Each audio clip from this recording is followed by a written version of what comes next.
Good afternoon, everyone. This will be today's last formal session, and the event will conclude afterwards. The session's title is An International Perspective on Digital Literacy Field by Mr. Julian FRAILLON from the International Association for the Evaluation of Educational Achievement. Professor Gary Huang, the director of CITE, will be the chair for this session. Ladies and gentlemen, let us welcome them with a massive round of applause. Hi, everyone, and welcome back. And so I'm, sometimes always afraid that the afternoon sessions, last session, and it's very challenging, right? But that also challenge your passions, whether you're really interested in this. So if you're here, that means you're really interested in this. So that's a good thing, right? And so welcome back. And so time flies. So this is already our last sessions for the 2 days symposium. And again, thanks for all of your support in the last couple of days. And I'm sure you have had a lot of good experiences and a lot of interactions and connections with peers and discussing about different research and practices. So hopefully in this particular keynotes, we are going to help you to see a little bit more about the international perspective in the areas of digital literacies. And so for some of you might have already heard about this international study called International Computers and Information Literacy Study, known as ICIRS. And so this particular project is led by IEA and our study directors, leaders, Julian FRAILLON, and is here with us today to talk a little bit more about the recent result done in 2023.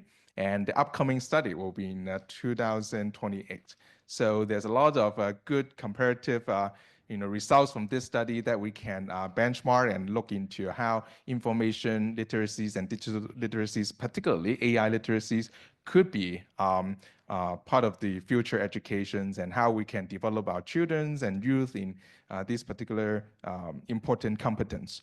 So let me just say a few things about Julian so that you know about him. So Julian is a senior project advisor to the IEA. His work focuses on the conceptualizations, planning, and implementations of national and international large-scale assessment projects. His primary research interests are assessment design, digital literacies education, and civic and citizenship education. He's also a member of the IEA Technical Executive Group, which provides high-level technical advice to IEA across all its studies. And many things about him, and it's a long list, so I'm sure you can Google him a little bit more on what he has done in the past many years. So we have a lot of things to cover. So without further ado, let's welcome Julian. Yeah, fantastic. Thank you. Thanks, Gary, for that welcome. And it's lovely to see a few people back after lunch. And I think it's been a really great symposium. I've enjoyed the sessions I've been to. So congratulations to Gary and Nancy and the other organizers. I think it's a really terrific thing you're doing for your students and your institution. And it's been a great pleasure to be involved. And it's an honor to be here and present to you today. As Gary said, I'm going to talk about the International Computer and Information Literacy Study. And I apologize in advance. It's going to be a little bit of a downer, I think, because there's been a lot of energy and a lot of excitement, in particular about the contribution that AI and digital resources can play in education and to the life of young people and older people as well.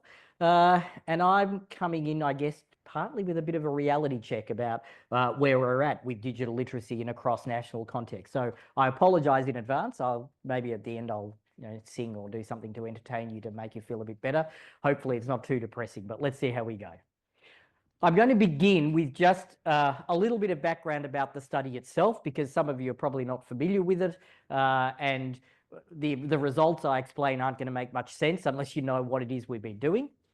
I'll begin with a history. The study itself comes from a long history in the IEA. The IEA is a research organization that was founded in about over 60 years ago, a collaboration of researchers, and then it became its own entity and now supports and funds its own research.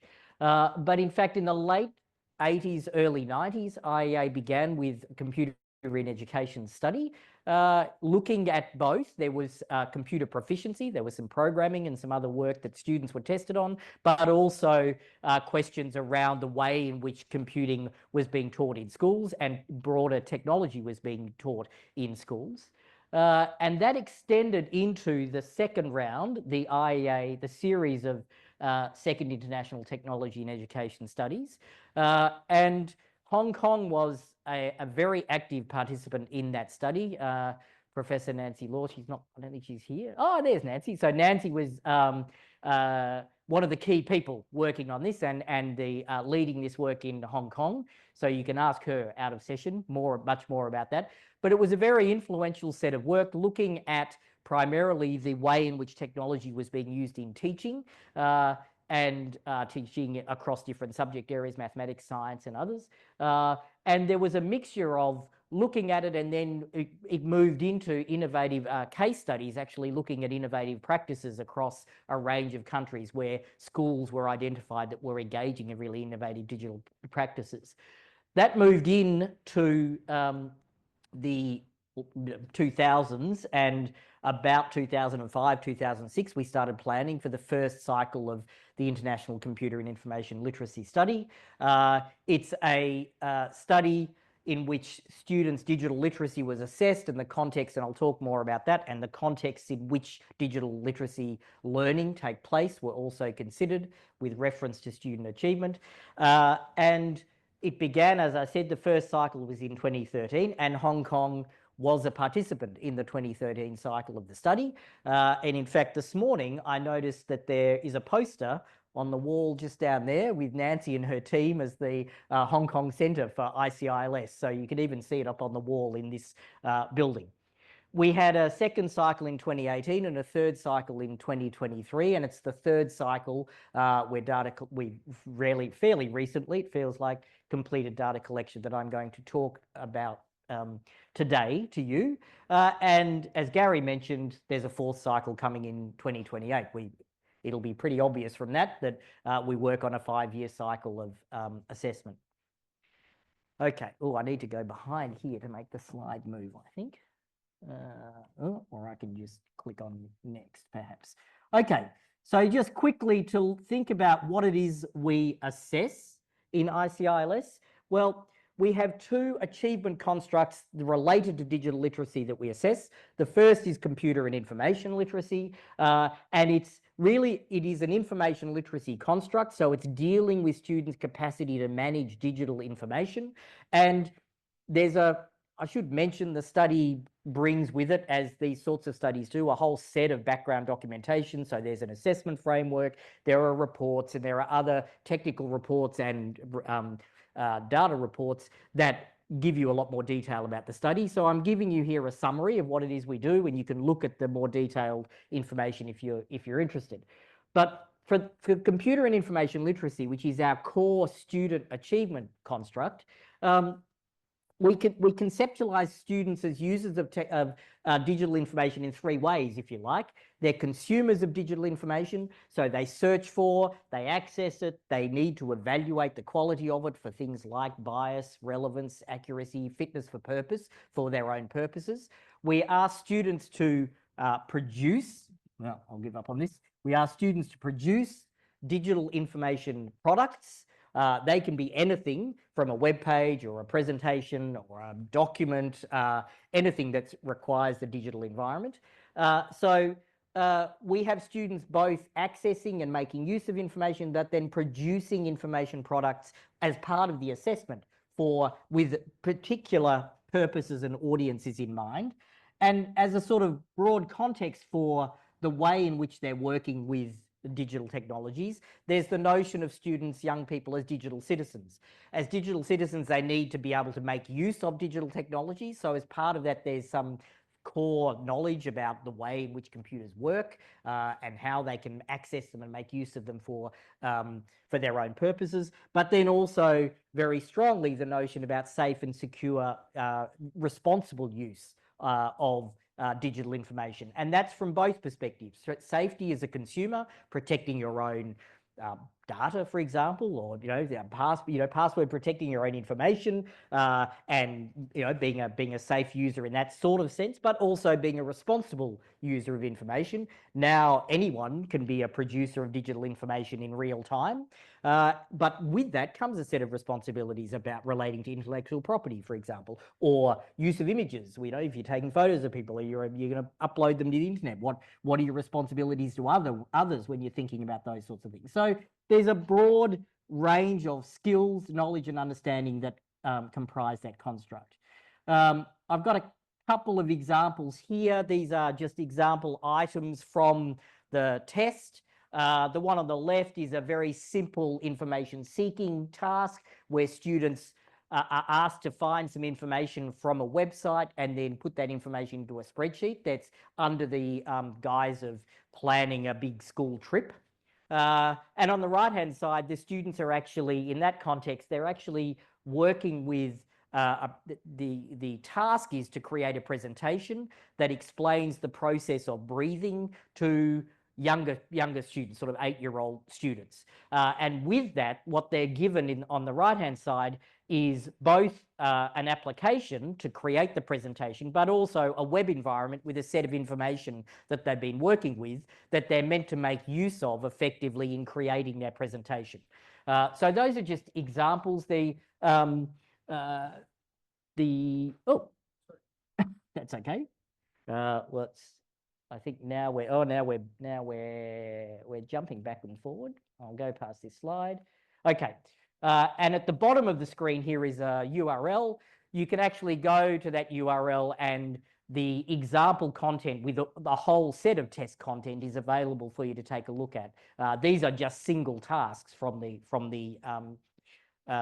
test. We've gone too far. Right. The second construct that we assess is computational thinking. This is an optional assessment in countries. Roughly 2/3 of our participating entities or countries take part in the computational thinking assessment. And I'm sure many of you, given the conversations that have been going on the last couple of days, many people are familiar with computational thinking, but as it's described for our study, we can think of students as, well, I should say what the construct we measure is students' abilities to plan and operationalize computer-based solutions to real-world problems. So the computational thinking construct we work with is a problem-solving construct. We present students with some form of real-world problem, and then we ask them to engage in different actions relating to planning a computationally based solution and then implementing a computationally based solution. And so in this context, we think of students as conceptualizers. They need to conceptualize the problem. They need to understand the relationship between the real world and the problem that the solution that they might be able to implement, which has to be a computer-based solution of some description. And so they might be, the decomposition is an obvious one, breaking the larger problem down into smaller ones, and very common in computational thinking. But then developing ways to understand the real world problems, such as looking at data or simulation data, for example, might be part of that sort of process. As operationalizers, they are planning and creating the solutions, and part of that might be developing algorithms or testing and refining solutions. In the test, we do include a visual coding, block-based coding environment where students are required to do either some coding or debugging.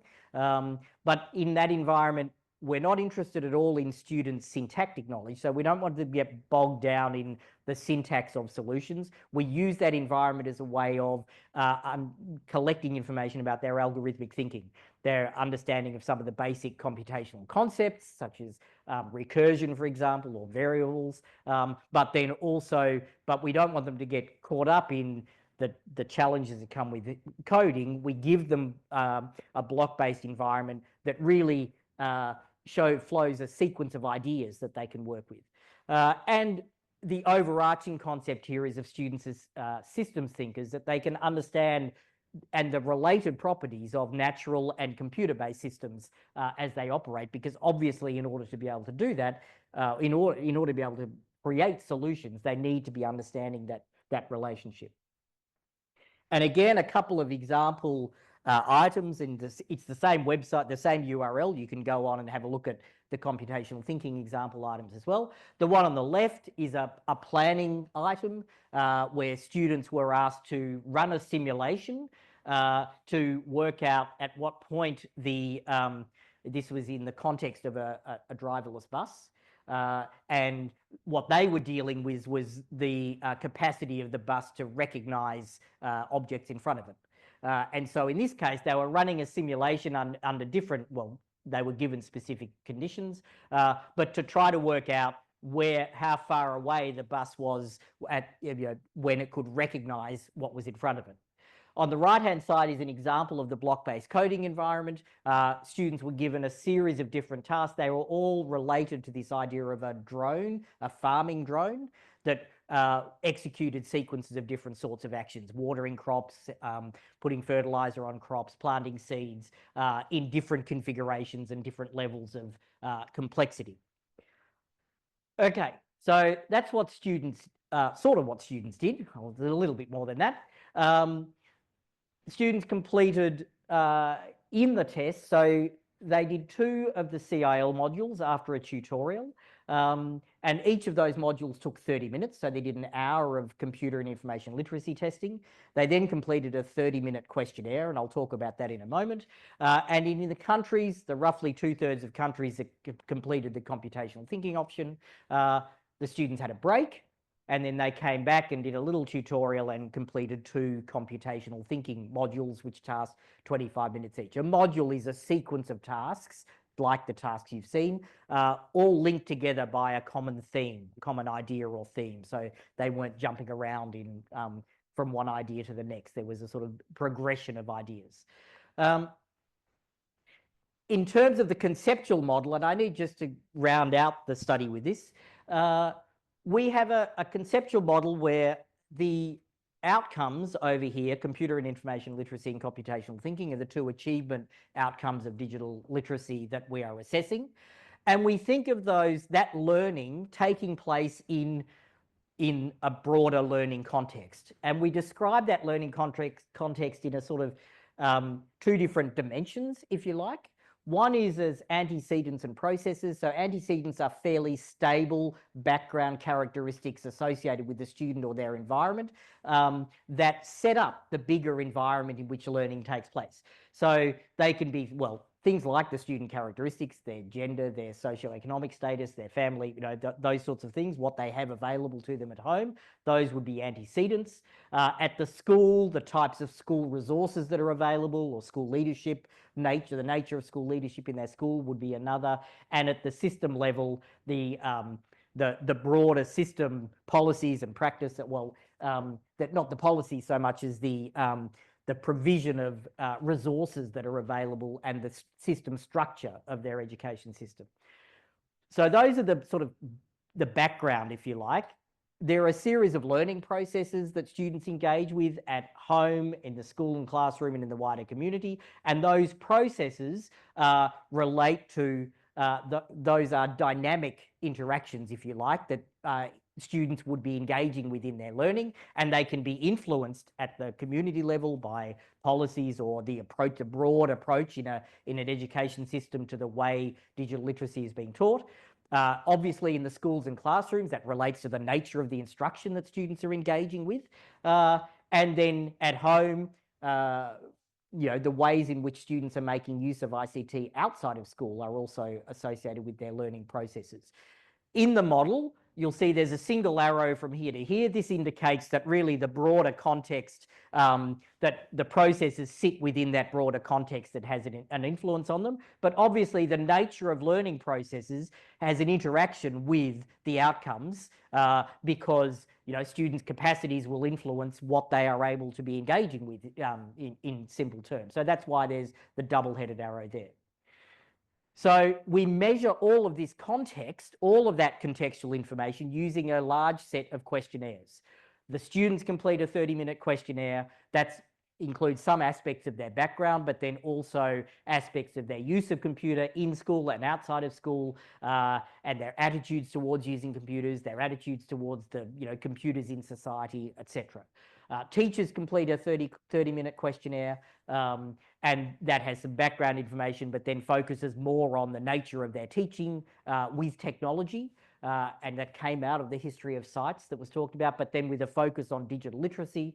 And then we have a set of other questionnaires that deal with the school level and the system level resources and the approaches that are being provided and made available for within schools. And they're completed by the ICT coordinator in the schools, the principals, and the national context survey gives a bigger picture, that larger picture of what's happening within the national education system of interest.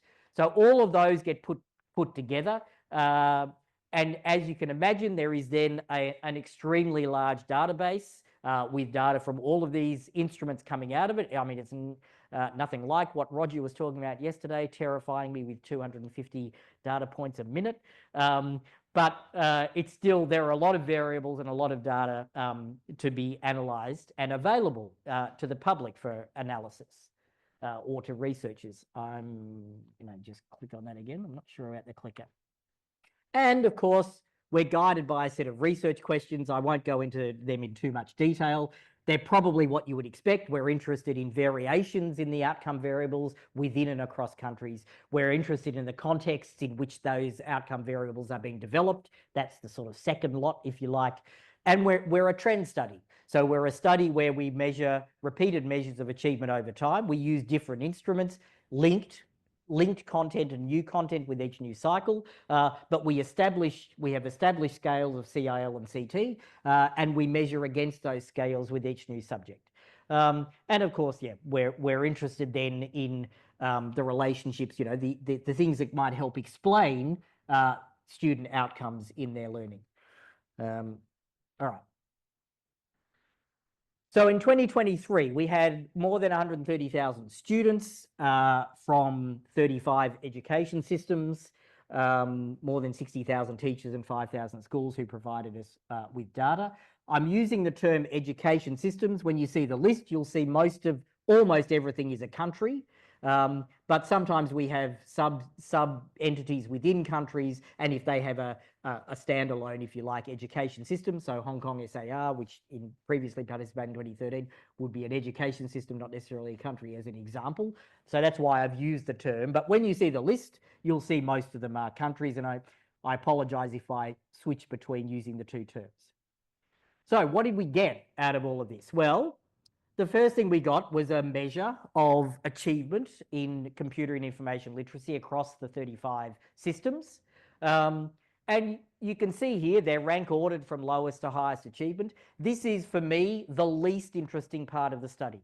In fact, as a quick moment of history, in the early days of IEA, before computers, where cross-national assessment studies were being completed by sending off forms by mail and waiting months, and then they would come back and be hand-entered and analysed. I mean, that was really what was going on. When the first studies were published, they were published with chapters by country. So there was no summary like this. There was a chapter describing what happened in each country, because they are by history, comparative education studies, and people were most interested in the what could be learned by comparing what you were doing in your own country with other countries, and this was not seen as a priority. At one stage, and I can't remember which newspaper it was one of the big one of the big US newspapers, Washington Post or New York Times, a journalist went through the report, took out all of the data, and created what is called the league table. And at that point, it was like, then it was all on. Then it was, oh, now we've got these comparisons. And we actually have quite an ethical dilemma as researchers with this. We don't like publishing this table in this way. We don't think it's particularly valuable. However, if we don't do it, then we know people will do it themselves anyway, and they might not do it accurately. So in the end, we say, all right, well, we'll produce the table, but we don't really want to emphasize it in any great way. But I know, having listened to media, ministers of education and other people, bureaucrats, do. However, what interests me more than this, so we have variation from 319 to 540. The scale at the moment doesn't mean much. It was established in 2013. It was established with a mean of 500 based on the countries that participated in 2013 and a standard deviation of 100 scale points. Now, when I say it was a bit harsh, that doesn't mean anything, but those numbers to you, they don't tell you what kids can do or what they can't do. They just are a set of numbers that allow us to make inferential comparisons across, across groups, in this case, entities, systems, but it could be subgroups as well, which often happens. But the standard deviation of 100 is something worth remembering, and it's remained fairly stable. In 2023, it was, I think, roughly 100 is 96 or 98 or something in computer and information literacy, so as good as 100. And the reason that's interesting is, well, you can see that across between the lowest and highest achieving countries, we've got a range of over 2 standard deviations, international standard deviations, 221 scale points. But what I want to emphasize here is if we look at the average across all countries, and then we look at this diagram, the two ends represent the 10th and the 90th percentiles and going down and up from each one. So the bottom 10% of achievement and the top 10% of achievement. And what we can see here is that on average across countries, the difference between the lowest achieving 10% of students and the highest achieving 10% of students is 226 scale points, more than 2 international standard deviations, around the same size as the spread of achievement across countries. So, and this is the average across all countries. So, and you can see that the bars are all fairly similar thick widths through the diagram. So what we can see is across all countries, there are very large differences between the lowest and the highest achieving students. Now, for me, that matters considerably more than the individual comparisons between countries, because it means wherever we are, we know that there are students who are really struggling, and that remains a problem, and it's increasing as a problem when we think of how dependent we are on digital technologies. So I did mention I mentioned before that there's not a lot of meaning in the scores, so I'm going to try to give you a little bit of meaning as a summary. We have in the reports levels, described levels of achievement with quite detailed descriptions and examples, and they're articulated by example items, etc. So this you obviously can't read. I'm not expecting you to, but I'll show you this, which is a very broad summary of the 4 levels of computer and information, well, 5 if you can include below level 1, levels of computer and information literacy that we've described. You see that on the right-hand side, they go from being what we described as undeveloped, so students are executing just very simple actions under instruction, through basic or functional. They can, do some file management and routine tasks, open files, those sorts of things. Maybe a little bit of simple editing, again, under instruction. Moving through, still needing some support at level 2, but they're starting to be able to search for information, and they can create information products with a little bit of control. They can start to sort of put things together that make sense. And at level 3 is where they're starting to demonstrate independence and autonomy. And level 4 is where they, are very precise in their work. And I wanted to highlight the difference here, because if we look at the 2 yellow, undeveloped and basic functional, that comprises 51% of students on average across countries in grade 8 who are able at best to complete only very simple actions under instruction. Now, when I say under instruction, in the test, what that means is they got a lot of scaffolding. We had open task, give us a presentation with a set of resources, but we also had a number of structured tasks with scaffolding. So students could do these ones, but not nearly as well on the other ones, if you like, as a sort of proxy. And yet at the top, we've got a total of 15% of students at level 3 and above who are able to exhibit some sort of autonomy, independence in their working with technology. So Nancy the other day mentioned to me that she didn't like the idea of the digital native. I can't stand the idea of the digital native. We have this myth, it's clearly a myth according to these data, that young people running around constantly with phones and devices attached to them must be highly prolific users of technology. Well, if we're thinking of technology in terms of making use of information in intelligent, analytic, independent ways, we're not seeing that at all. And honestly, I think we're failing young people if we think that if we continue to think that they're really doing this well when in the face of seeing that they're not. So this is I told you it was a bit of a downer, so I'll try to make things a bit more fun later on. So this is what we see in computer and information literacy. Computational thinking is a very similar story in that we have a slightly narrower range relative to the international standard deviation. This is a completely different measurement scale, but it was standardized in the same way. So in 2018, it was created. The average was 500 across countries, and the standard deviation was 100. The standard deviation again in 2018 was similar. It's just over 100. So, we're seeing something similar. A narrower range of spread, but we also have a narrower range of countries. And if you look up the education systems or countries that are listed, most of them are within Europe, and so developed. And so we're seeing we don't have as many countries at the lower, or systems at the lower end of the scale that as we had for computer and information literacy. Roughly 127 scale points across the between the lowest and the highest. And then the equivalent, the similar comparison, within countries, we've got nearly 3 standard deviations between the lowest 10% and the highest 10%. So relatively, in comparison to computer and information literacy, we've got even bigger gaps between the lowest achieving and the highest achieving students in computational thinking.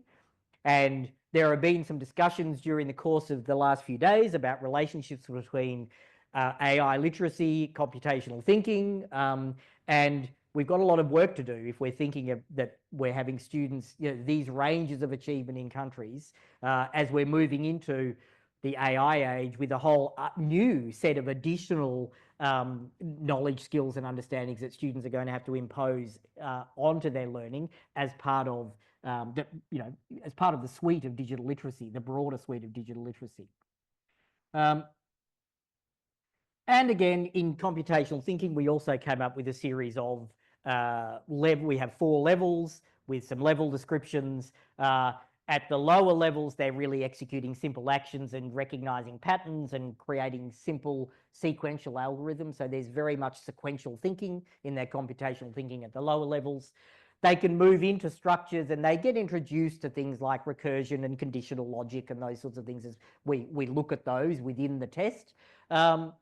And at level 3 and level 4, you're seeing they're starting to develop systems behaviors, and they're starting to be able to nest combinations of functions, and at level 4 demonstrate really quite sophisticated solutions to problems. There's an interesting distinction between level 3 and below, which we see really quite starkly in the assessment, which is where students are engaging in some sort of block-based coding, and there's an output that is displaying output, and there's the student inputs. At level 1 and 2, there's basically a sequence where you can look at the code being executed and see the output happening at the same time. Once you get beyond that, levels 3 and 4, what you see is recursion and other more complex things happening in the code, and it becomes impossible to track sort of physically what's happening in the code with exactly what you're seeing in the output. And it's a really clear distinction that we've seen in students' capacities. That idea to be able to hold the computational thinking variables and procedures in your head and manipulate them without necessarily having to see the real-time feedback to support your understanding of those is an important distinction in students' demonstrations in computational thinking. Okay, so we do subgroup analyses and using the scores. That's part of the value of having the scores on the scales, and I'll quickly discuss them. With respect to computer and information literacy, female students outperform male students consistently by it's roughly 20 scale points there. That difference is consistent across countries, and it's consistent with previous cycles of assessment and in fact national assessments in some other countries as well. And when we first presented this finding in 2013, and in fact earlier in national studies, people say, oh yeah, but boys are so good at using computers. What do you mean that, why are girls outperforming boys? And it's, well, think of the construct. The construct relates to information literacy primarily. It relates to your use of effective interpretation, evaluation, and communication with digital information. And so it's not a strongly technical construct. It's a construct that is about information within the digital environment. With computational thinking, we see male students very slightly outperforming female students, 3 scale points on average across countries. We did generally see male students doing a little bit, either the same as or a little bit better than female students. It was significant in a small number of countries. This difference is statistically significant, but it's only significant because we had 130,000 students. It's not, as the person who created the scale, I can tell you I couldn't possibly describe what 3 scale points means in terms of student achievement on any given tasks. So from a substantive point of view, this difference is pretty irrelevant. But I guess the bigger picture is the achievement of boys and girls is much closer than it is in computational thinking than in computer and information literacy. I mentioned we're a trend study. First cycle was in 2023. There are 7 systems with comparable data since 2023. And this is an interesting and unfortunate story. In 6 of those countries or systems, achievement has decreased since 2013. Decreased in a world where students are using technology more and more and more, and there's more and more teaching with technology, and yet achievement has decreased. In one country, it stayed the same, and in no countries did it increase. Between 2018 and 2023, the story's a little bit rosier. It's not great. There are 11 systems with comparable data, and 2 of those were of the 7 that, when it went from 2013. We see 3 systems with lower achievement, 5 with the same, and 2 with higher achievement. Now, what's of note, so the overall not really a picture of change between 2018 and 2023, remembering that spans the COVID period. So what happened during COVID? Well, one of the big discussions was remote learning. People must be becoming really good at using technology, working at home, working with all of these digital learning technologies. Well, we did see in international large-scale assessment, what we have seen is a tendency for literacy, numeracy, and science achievement to have decreased over the COVID period. So that's, if you look at PISA data or TIMSS or PEARLS, other cross-national data, you'll see that's pretty consistent. And it's consistent with national data as well. The NAEP data in the US have supported that also. So we're not seeing a decrease. So maybe the additional use of technology prevented the decrease. It's hard to know. We're not set up at all to assess that. But we didn't see that decrease, although it was at a time where some people were saying, oh, well, this must be helping people's digital technologies. We certainly didn't see an increase in digital literacy. Computational thinking, which began in 2018, a similar story, not a couple of countries, systems that went down, 5 had stayed the same and 1 had increased. So not a great difference there either. In terms of socioeconomic status and achievement, we see the standard picture that you see in educational research, which is students with higher SES do better. That's reflected here as well. Measured in terms of, so the students who did better and at least 1 parent with a tertiary education, more than 26 books in the home. That always devastates me when I see it's so few. But anyway, were not from an immigrant background and spoke the test language at home. Also had 2 or more computers at home and 5 or more years experience using computers. But what we also measured, and this is sort of more interesting to me, which is why I put them in gold, was we asked students not only what did they have at home, but how did it relate to their ability to do their schoolwork? So we also found that students who did better were the ones who reported that they always have access to a computer at home when they need one. They don't have to kick their brother off, or they don't have to wait, or stop someone watching Netflix so they can do their homework. And also the students, while internet access is becoming ubiquitous, it's not, the quality of it's not that good everywhere. And students who reported that the internet disruptions have never or almost never interfered with their ability to schoolwork, also did better than the students who reported that it did interrupt their schoolwork. I'll keep going as fast as I can. As I mentioned, we got a huge amount of questionnaire data, so I'm only giving you some real highlights here. We asked students about their use of ICT inside and outside of school. This is a common picture, and it's been fairly similar over the years, which is these are students reporting at least daily use of ICT. This is on average across systems.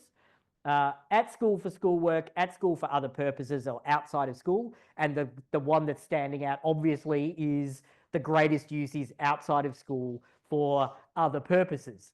So well, more than double what we're seeing used at school for school-related purposes. So there's a big mismatch between students' use of computing technology at and outside of school. And it's consistent with what we've seen before. Those differences have been maintained. Keep that in the back of your mind. There's a little sort of story developing here. We also asked students where they thought they learnt to do different tasks. Using the internet to find information, refining searches, evaluating the reliability of online information, including resources, judging whether a message is a scam, managing privacy settings. And what you can see, with the exception of referencing,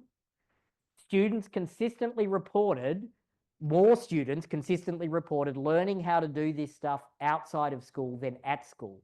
So what does it mean if students report that they're learning to evaluate the reliability of information more outside of school? And that's only 5% difference, but you'd hope it was pretty significantly the other way. What does it mean? What are they learning about the evaluation of information? In what's becoming the misinformation age, this notion is becoming increasingly more important and increasingly of concern, I think. We also ask students how well, we have a self-efficacy measures, how well can you do these things? And this is a subset of what we ask them. Write assignments, create multimedia presentations, search for relevant information, judge whether you can trust information, etc. And you can see with all of them, students were pretty confident that, vast majorities across countries were saying that they could moderately or very well complete these activities. Now, this is the concern I have. We've seen what the achievement looks like. We've described it, and we've said, actually, students aren't very good at doing this. 51% on average are unable to complete anything but the most basic tasks, and they're certainly not able to engage in tasks that require evaluation of information or effectively. And yet, 84% of them say they can judge information well, moderately well, or very well. And in addition to that, they say they're learning about these things, these top ones, more outside of school than at school. So we've got a real challenge here about how, what does this mean for what students are learning, where they're learning it, how they're learning it, and how can we better in schools integrate these different facets of students' lives? Because at the moment, the objective achievement data tell us that we're not doing a very good job of it, and they're not meeting the standards that we would hope they would. The European Commission have set a standard across Europe for European countries that by 2030, 15% of students will be at below, so 85% of students will be above CIL level 2. At the moment, if you remember, it's 51% of students on average across all countries. It's about 40% of students, just over 40% of students within the European Commission. So there's a lot of work to do, even by experts and supranational organisations setting learning standards. We've got a lot of work to do. This is an AI symposium, and we did ask a little bit about AI, only a little bit, and I'll explain quickly why. Here's a quick timeline that actually was AI generated in PowerPoint for me. Thank you very much, PowerPoint. November 2022, we released our instruments to countries. Now, what that means is we send out all of the tests and the questionnaires and everything to the countries, or we make them available to them. We say you need to translate them and get them ready so that you can administer them. It's a very big operation, about 50 languages. and we has to be verified. They have to be, double checked and verified, and any, Nancy's nodding, she's been involved in the process, and there's a lot of back and forth. And that was at the beginning of November 2022. 30th of November 2022, ChatGPT was released to the public. So this was after we'd actually finished what we thought finished everything except data collection and writing our reports. So, and our data collection began in the Northern Hemisphere in March in 2023. So we got to June and we said, hang on, having seen what had happened with Gen AI in education, we said, we've got to try and do something.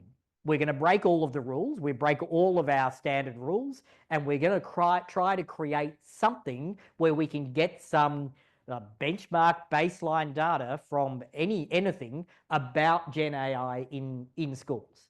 And so what we managed to do was we created a questionnaire. Gary's on our questionnaire development group, and we had some emergency meetings and put together a questionnaire for principals only, about Gen AI and what was happening in their schools. The reason we did it for principals only was because in the Northern Hemisphere, in most of our countries, data collection had already finished. They'd all gone. You couldn't, and it was a new school year about to begin. We couldn't possibly go in and say, can you get this class, the students who were in this class last year, and come and answer all of these questions, or find the 15 teachers who completed the survey last year. But we did think we could go to a school and say, hang on, it's just the principal. And even if it was a different principal, we didn't mind. We were getting a school measure of their impressions of Gen AI in their schools. So we did what we could, really. And I've got a few findings from this for you, which is sort of the last thing I'll present. So approximately a quarter of students were in schools where principals reported having received information from national authorities regarding the use of Gen AI. So remember, these are historic, interesting baseline data now. They were collected from principals less than a year after the release of ChatGPT.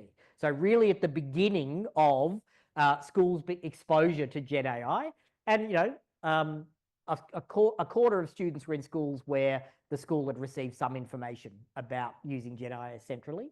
And in terms of developing plans and policies, and again, these are really sort of for historic interest. This one interests me the most. We asked principals whether they had plans and policies in place relating to students' use and teachers' use of Gen AI. I like this finding because, it's sort of naive and sweet in some ways, that at that time, in, well, roughly, a third, give or take, a quarter to a third, even more, principals were saying, we don't have a policy in plans and we're not even planning it. We don't think we'll bother. We don't think we're going to do it. Well, I suspect now we'll look back and that'll be very different, a very different situation now. So I guess it's a sense of, in part, a measure of the naivety at the beginning of the Gen AI revolution in schools. In terms of permission to use Gen AI in their work, this one interests me, that 36% of students were in schools where the principal said that kids are not allowed to use Gen AI at all. And that varied a little bit from a minimum of 12%. So there were some countries where it was, it was a bit more open. 1 in 10 students was in a school where they couldn't use Gen AI, up to, 60%. So, it's interesting at that point in time, a reflection of the challenges schools were seeing, that in a lot of cases they were simply saying just don't use it. Obviously, they were much more liberal for teachers for obvious reasons. We asked a bunch of questions relating also to the potential benefits and challenges for students and teachers, principals' perceptions of those. So, and I'll whiz through this quickly as I can. The interesting thing here is that around half of the principals, these percentages reflect students in schools in the country where the principals gave this response. So these are percentages of students in a country rather than percentages of principals. They're very similar, but the difference is that schools have varying sizes. And so, I could go to 11 schools, and if 10 of them have 10 students each and one of them has 5,000 students, and I say one principal thought this, then I might not actually be getting a measure of the influence on students. So that's why we're reporting it this way. So around half of students were in schools where principals said, oh, I don't actually think this is going to help students much. So half thought it would, but half thought it wouldn't. So there was a lot of skepticism there. Although more, roughly 2/3 of students were in schools where principals did think there was something to do with sort of increased engagement and for students. In principals, unsurprisingly, and we've had discussions about this over the course of the last few days, they were worried about things like plagiarism, students submitting work that's not their own, students being confused with misinformation, misleading information, and students becoming dependent on Gen AI rather than doing their own work. And that's been a feature of discussions recently. In terms of teachers, and there's a little story here as well that's interesting for me. Most students were in schools where the principals thought that there were opportunities for Gen AI to support the work of teachers, make it easier for lesson planning, resourcing, developing resources, create individual learning plans, although we had a discussion earlier about the individualization versus the group dynamic, which is an interesting one. But they saw the potential there, but equally principals were worried about a few things. The main thing they were worried about was teachers needing to work out whether students' work was their own or not. So 90% of students were in schools where the principals were thinking, my teachers are going to have to somehow deal with this problem of plagiarism. I'm not quite sure what we'll do. But even still, more than half of students are in schools where the principals were saying, well, they were worried about the quality of information that might be provided or the quality of resources that might be provided by teachers through the use of Gen AI. So principals saw the benefits. They managed to hold both the negative and the positive values together. The challenges of this information might not be accurate, but also the potential benefits that it might really help people support with their work. So these are interesting historical baseline data for less than a year after the release of Gen AI across 12 countries, what principals were thinking about the impact of Gen AI. We'll be very interested to see in the next cycle what this looks like. And in our next cycle, we will be doing considerably more integration of AI into the study, in the tests, with students engaging with Gen AI versions in the tests, and also all through the questionnaires, finding out how students are using it, what they think of using it, teachers similarly, and at the school and system level. But that's for 2028. And with that, I'm finished, and I say thank you very much. I'm sorry if I went a little bit over time. Thank you very much, Julian, for your wonderful sharings. And I think these results are very provocative, and a lot of discussions and debate can go into it. And so I'm sure we have a lot of questions from the floor. And so we'd like to see whether there's any questions from the floor. Eddie?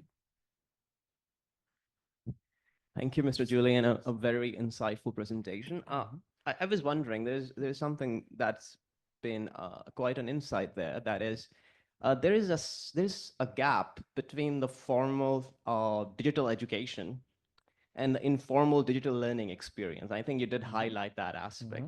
I'm wondering, among all the informal digital learning experiences that students have, like maybe they go out of school, use their phone, you interact with technology, is a large spectrum of different experiences. Which one, based on your study and empirical evidence, contributes the most to their skill development or digital skill development?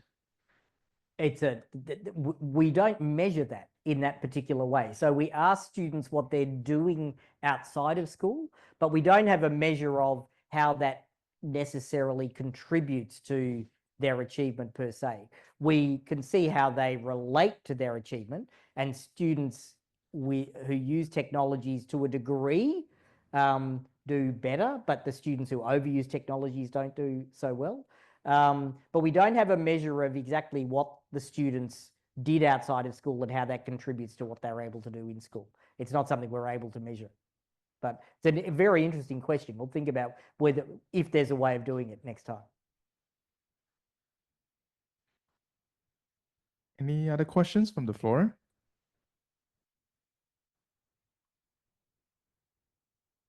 Yes, Nancy. Thank you, Julian. I just have a very simple question, which I don't quite understand. So remind us what's the 500 means, because Yep. the mean is below 500. Yes. Yes. So And then also you have the kind of comparison across years. So the 500 was the reference point, yeah. Yeah, the 500 is a sort of meaningless reference point. It was the in 2000 so when the scale was established, so the computer and information literacy scale was established in 2013, and the computational thinking scale was established in 2018 when that assessment entered the survey. At each time, with that first set of data from whatever countries we happen to have participating in the study, the 500 was the average country achievement in that particular cycle of the assessment. And in fact, all international large-scale assessment do this. They have a starting point with a number that was the average at the beginning and a standard deviation that was the standard deviation of those countries then. But of course, comparing the international average over time is meaningless because countries come in and out of the study. So you're not comparing like with like. Where we did see, so it's really just a very rough reference point, and all the fact that the mean is below that now tells us that the mean of the achievement in the countries that participated in 2023 was lower than the mean of those countries that participated in 2013. But where I reported on the trend, the differences, those were the same scale for the same countries over those different time periods. So those increases or decreases are directly comparable on that same scale. So what we have is a scale in each that will continue in perpetuity, and with each new cycle, we will measure the countries against that scale, and that's how we can then compare what's happening in a current cycle with any previous cycle. And of course, how we can also compare across countries and also across subgroups. So the value of having the scale developed supports all of those sorts of comparisons, particularly inferential comparisons when we're looking for significance or value of contribution to variance or those sorts of things. So any further questions from the floor? All right. So let's give another round of applause to Julian for his presentations. Thank you very much. Ladies and gentlemen, to conclude today's symposium, let me invite Professor Shihui Feng to officially announce the completion of CITES 2025. Hi everyone. It's a great pleasure for me to have the opportunity to co-chair the CITES 2025 with Professor Nancy Lo and then Professor Gary Wang this year. So I would really like to take this opportunity to say thank you. Thanks for our esteemed keynote speakers for their wonderful sharing, great insights, and provide the wonderful visions, and then for our the future research, introducing the emerging frontiers. And then thanks for our great keynote speakers, and also thanks for all the contributors. We have contributions from our students, researchers from different institutions across different regions, and also teachers joining us. And we also have the stakeholders from government joining different panel discussions. So thanks for all the wonderful contributions. This also showed like a CITE has been a center connecting different stakeholders, and then say transferring research to see the empirical, practical implications and impacts as well in the large community. And then I would also thanks for all the participants. Thanks for all of your active participation and engagement. Without your support, CITES will not be so fun and engaging. And then also very importantly, wanted to thank our wonderful CITE team, and then also the organization committee for your hard work. Maybe shall we give them all a big round of applause? Yeah, so As we, this theme is about touching heart, inspiring minds, and we're talking about emerging technologies. We are in this age with generative AI or the other rapid development technologies. There are many changes. And when we talk about the changes, sometimes we talk about uncertainties or risks. But on the other side would be opportunities and growth. And then so let's get excited about the potential opportunities and the growth. And then one way to thrive through changes will be get connected.